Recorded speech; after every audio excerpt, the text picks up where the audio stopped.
Council of Higher Secondary Examination Manipur CoHSEM na LOUBA Class 11 amasung 12 ki Higher Secondary Examination English ngani kun manga gi exam routine ngasi phongkhre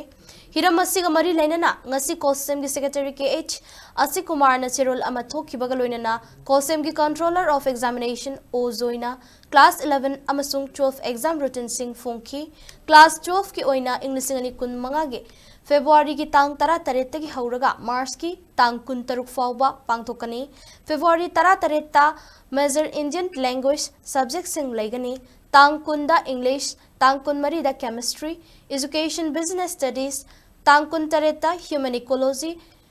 and Family Sciences March ki tang ahumda Physics Political Sciences Accountancy March ki tang tarukta Biology History tang tara da Mathematics Psychology, Music, tang tara nithoida Engineering, Drawing, Sociology, tang tara humdoida Statistics, Fine Arts, Health and Physical Education, Mars kunda Zoology, Geography, tang kun nithoida Computer Science, Philosophy, tang kun marida Anthropology, Economics, amasung tang kun tarukta Elective Language ke subject sing laigani hairi.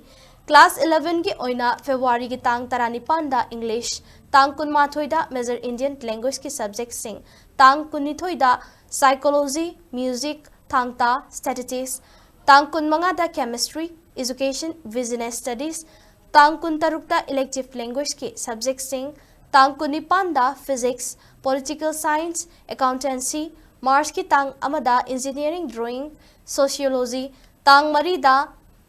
Mathematics tang mangada Anthropology, Economics, tang nipanda Biology, History, tang taramathoida Human Ecology and Family Sciences, tang taramapanda Fine Arts, Health and Physical Education, tang kun mathoida Zoology, Geography amasung tang kun mangadana Computer Science amasung Philosophy laigani haidi.